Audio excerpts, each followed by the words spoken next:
Two black SUVs screeched to a halt as a fake security goon waved a pistol at my 82-year-old grandpa over a garden hose.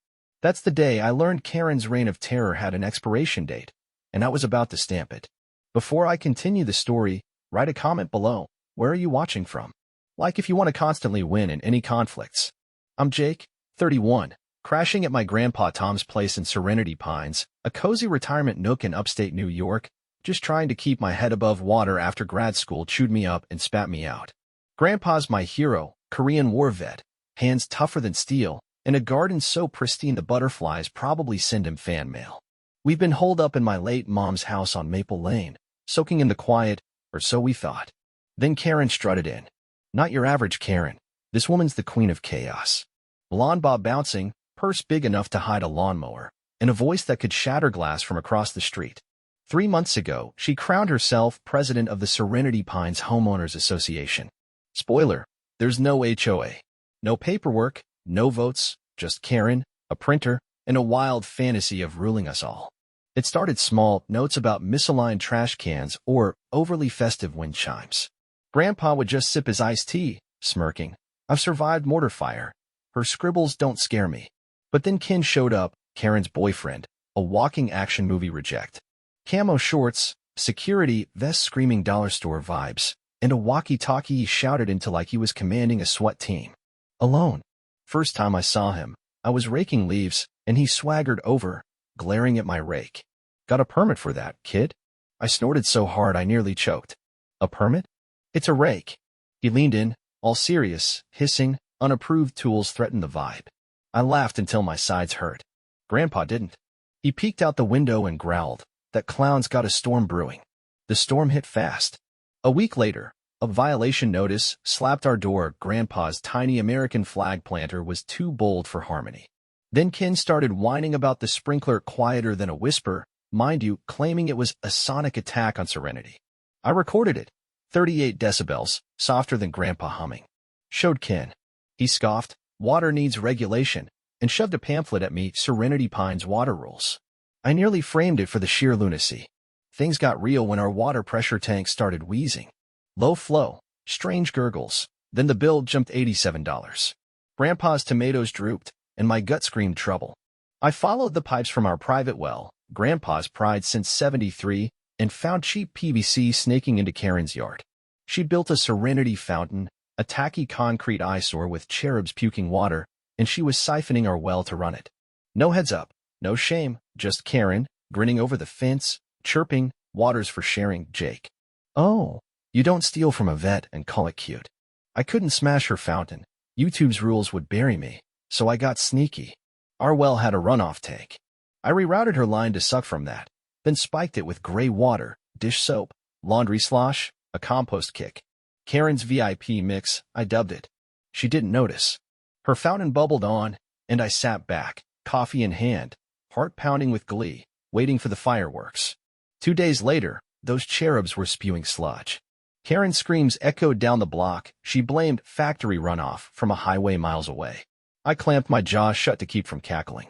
Ken stormed over, fist banging our door, yelling, "We're inspecting your pipes."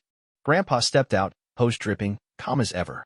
Ken snapped, "Back off, old man. This is official." That's when I heard tires squeal, Uncle Mike's SUV roaring in. Did I mention he's FBI? I'd shot him a text, Karen's guy's losing it.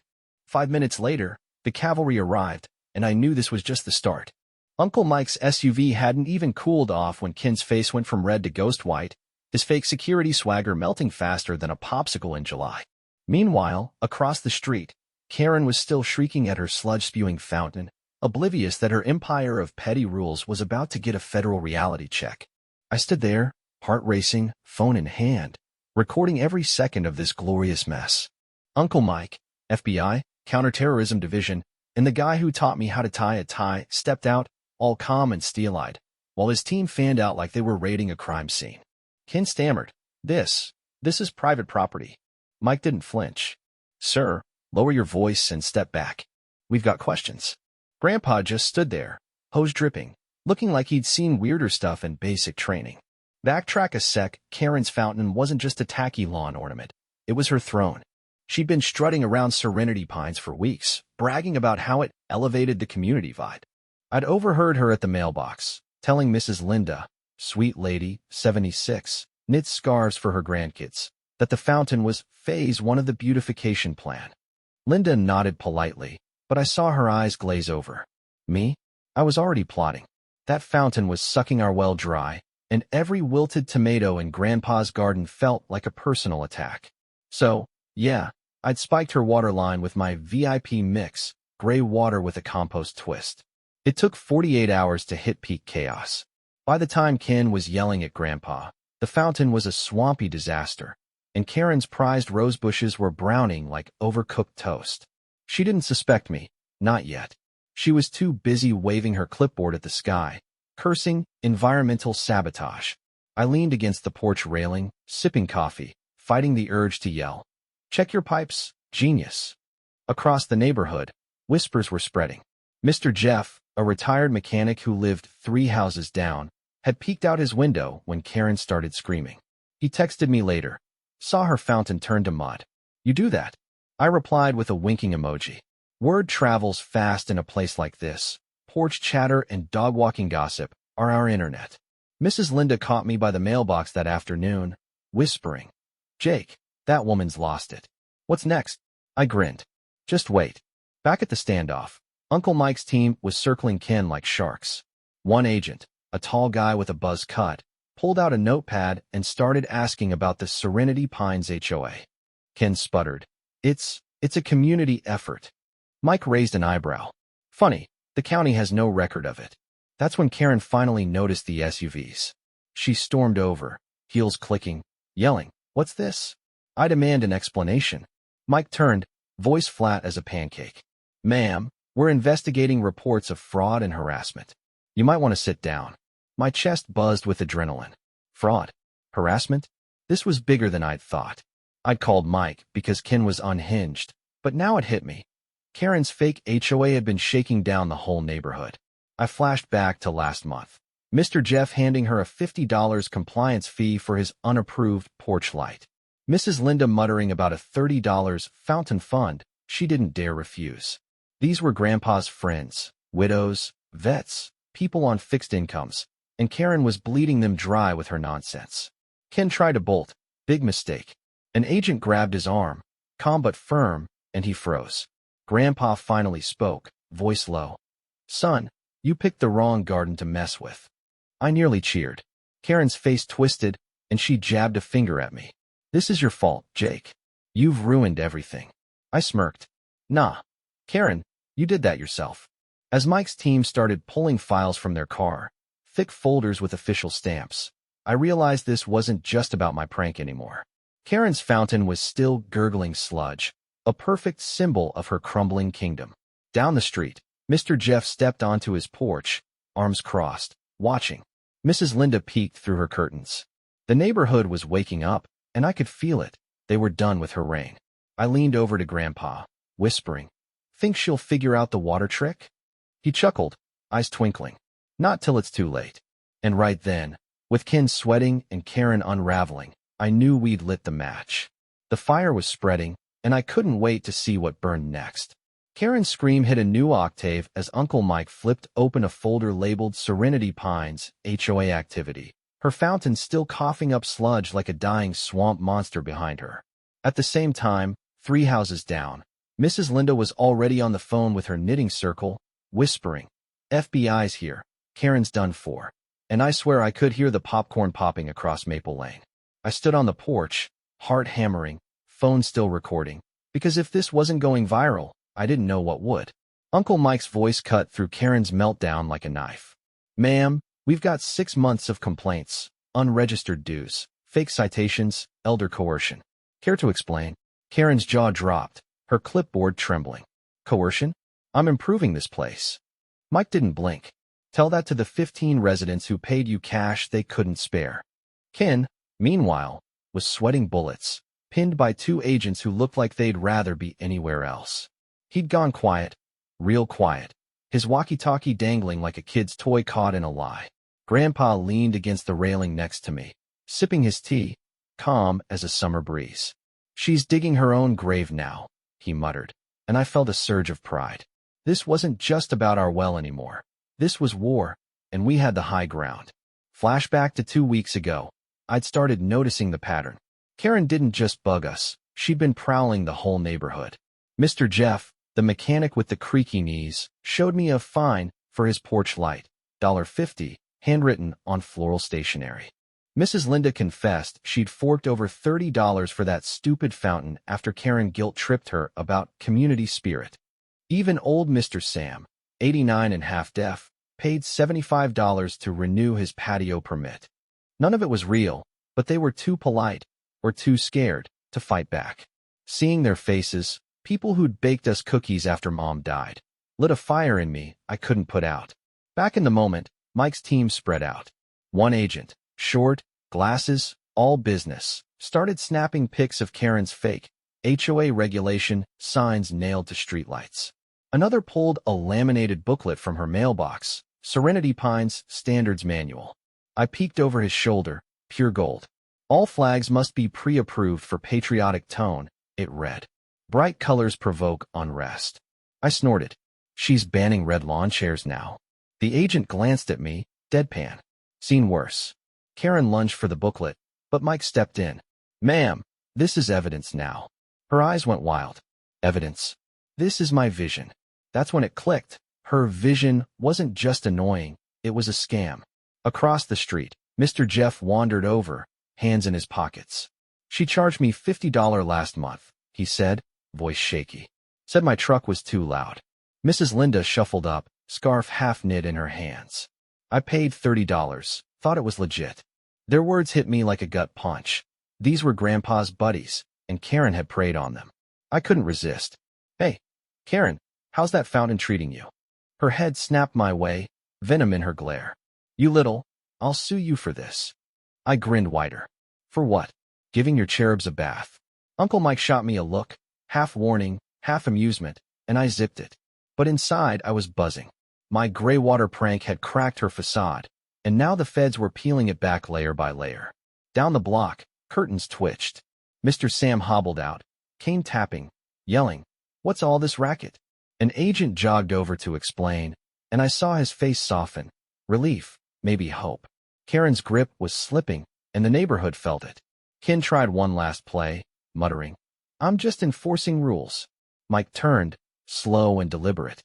With a stolen ID badge? We'll talk about that downtown. Stolen? My jaw hit the floor. Ken wasn't just a clown. He was a crook. As the agents boxed up Karen's HOA office, a folding table in her garage stacked with fake forms and a coffee-stained printer, I caught Grandpa's eye. Think they'll find my water bill in there. He chuckled, deep and warm. Hope so. Those tomatoes deserve justice. I laughed, but my mind was racing. This wasn't over, not by a long shot. Karen was flailing, Ken was toast, but something told me the shadows weren't done moving. Across the street, Mrs. Linda waved me over, eyes bright. Jake, you started this. Finish it for us. I nodded, pulse pounding. The paper trail was unrolling, and I was ready to chase it wherever it led. Karen's garage looked like a tornado hit it. Agents hauling out boxes of fake HOA forms while she wailed like a banshee. This is my legacy. Across the street, Mr. Jeff was already on his porch, screwing a bright red light bulb into his lamp, grinning like a kid who'd just won a dare. I stood there, adrenaline pumping, phone still rolling. This was too good not to share. Uncle Mike's team had Ken in cuffs now, his security, vests sagging as they marched him to the SUV. Turns out that stolen ID badge wasn't his only problem. His walkie-talkie chatter? Recorded threats to fine anyone who didn't pay up. Mike caught my eye, nodding slightly, and I felt it. We'd cracked the dam, and the flood was coming. Rewind a day. After the fountain fiasco, I'd started digging. Karen's fines weren't random. She had a system. I found a crumpled fee sheet in our mailbox, $44 sprinkler overuse, and matched it to what Mr. Jeff and Mrs. Linda had paid. She'd collected hundreds, maybe thousands, from Serenity Pines, all funneled into a prepaid card account under her name. I'd texted Mike the details, and now here we were, watching her kingdom crumble in real time.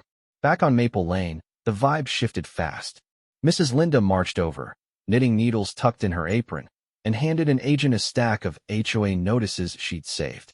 She scared me into paying, she said, voice trembling but firm. Mr. Sam shuffled up, cane thumping, waving a $75 receipt. Told me my patio was illegal. Hogwash. Their courage hit me hard. These weren't just neighbors. They were family, and they'd been bullied too long. Karen didn't see it coming. She was still yelling at Mike. You can't take my files. When Mr. Jeff cranked up his truck's engine, loud and proud, revving it just to spite her. An agent smirked. Down the block, Mrs. Emily, 80, barely 5 feet tall, dragged a neon pink lawn chair onto her grass, plopped down, and waved at me. Jake, this one's for you. I laughed so hard I nearly dropped my phone. The rebellion was on. Mike's team uncovered more. Fake city stamps, a Serenity Pines enhancement fund, with 0 enhancements, and emails from Karen to Kin plotting compliance checks. One gem read, Old Man Tom's next, his garden's too loud. Too loud? It's a patch of petunias. I showed Grandpa, and he snorted. She's got a screw loose. But his eyes were sharp. He knew this was personal now. I couldn't resist joining the chaos. Hey, Karen, I called, leaning over the railing. How's that legacy smelling? Her fountain was a swampy wreck, flies buzzing over the muck. She spun on me, face purple. You'll pay for this, Jake. I grinned. Send me the bill, I'll frame it. Mike shot me another look, but I saw his lip twitch. He was proud, I could tell. Across the street, the neighbors kept piling on. Mr. Sam hung a giant American flag, way bigger than Grandpa's planter, and blasted Sinatra from his porch. Mrs. Linda started a group chat, Serenity Survivors, and it blew up with pics. Pink chairs, loud trucks, even a garden gnome with a tiny NOHOA sign. My phone buzzed nonstop, 20 messages in 10 minutes. They weren't just mad. They were done. Karen tried one last stand, waving her clipboard like a shield. I'll see you all. Mike stepped in, voice ice cold. Ma'am, you're looking at fraud charges. Save the threats. That shut her up. Ken was already in the SUV, head down, muttering about misunderstandings. The agents loaded the last box, and I caught Mike whispering into his radio. Might have a bigger fish here, stand by. Bigger fish? My stomach flipped. I'd thought this was the end, Karen and Ken toast, neighborhood free. But Mike's tone said otherwise. As the SUVs pulled away, Grandpa tapped my shoulder. They're not done sniffing around, he said, nodding at Karen's garage. She had help. Help? My mind raced, someone else pulling strings? I glanced at the fountain, still oozing, and felt a chill. This wasn't over. Down the block, Mrs. Emily waved me over, pink chair squeaking under her. Jake, you're our hero. Don't stop now. I smiled, pulse racing. Wouldn't dream of it. The neighborhood was alive, fighting back with every loud light and tacky decoration they could muster. Karen's reign was dead, but whatever came next, I was ready to face it head on. Karen's wails faded as the SUVs rolled out, but 2 days later, a handwritten note slid into our mailbox. You've crossed the wrong people, Jake. This isn't over. Meanwhile, across Serenity Pines, Mrs. Emily was painting her mailbox neon yellow, humming like she'd just won the lottery. I stood in the kitchen, staring at that note, my coffee going cold. The handwriting was blocky, precise, too neat to be Karen's frantic scrawl. Grandpa glanced over from the table, peeling an apple with his pocket knife, and grunted, someone's got a big head and a small brain. I laughed, but my gut twisted. We'd buried Karen's fake HOA, or so I thought. Now this? Let's rewind. After the feds hauled Ken away and left Karen with a stack of charges, Serenity Pines erupted in celebration. Mr. Jeff's red light bulb glowed like a beacon. Mrs. Linda's group chat buzzed with pics of tacky lawn decor. Someone even stuck a flamingo in Karen's muddy fountain with a sign, Swamp Queen retired.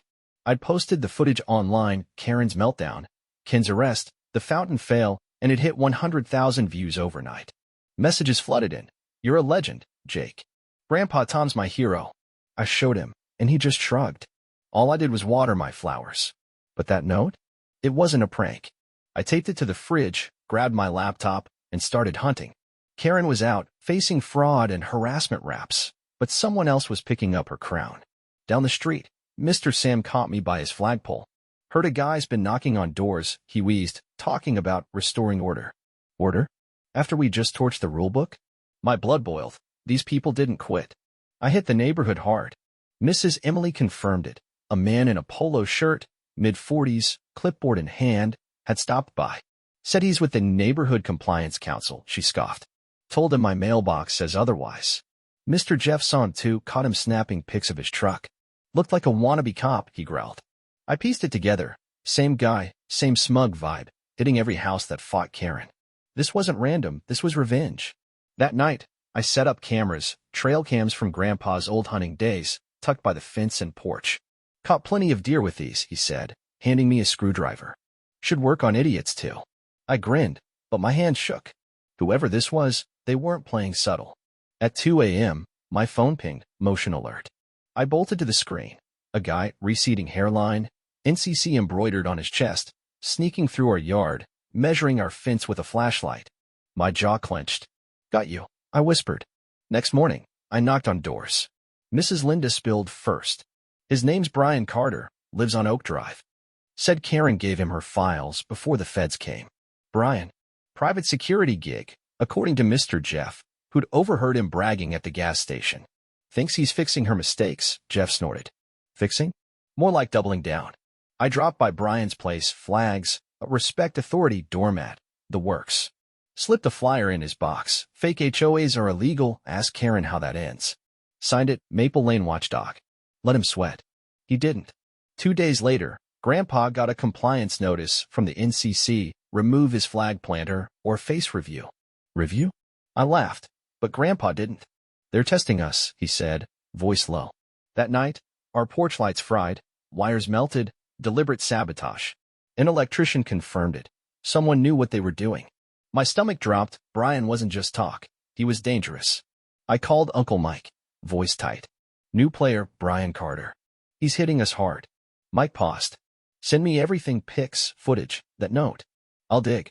As I hung up, Mrs. Emily waved from her porch, neon mailbox glowing. Jake, don't let him win. My grandkids love your videos. I nodded, fire in my chest. This wasn't Karen's clown show anymore. Brian was a predator, and I was done being prey. Across the street, Mr. Jeff cranked his truck again, a middle finger to the silence Brian wanted. Mrs. Linda texted, Serenity survivors meeting tomorrow, bring the footage. The neighborhood was rallying, and I felt it. Anger, yes, but hope too. Brian thought he'd scare us quiet. He had no idea what he'd just unleashed. Brian Carter's smug face froze mid-step as Uncle Mike's team knocked on his door at dawn, a thick folder in hand, while Grandpa's petunias glowed under a new solar spotlight we built to say, we're not backing down.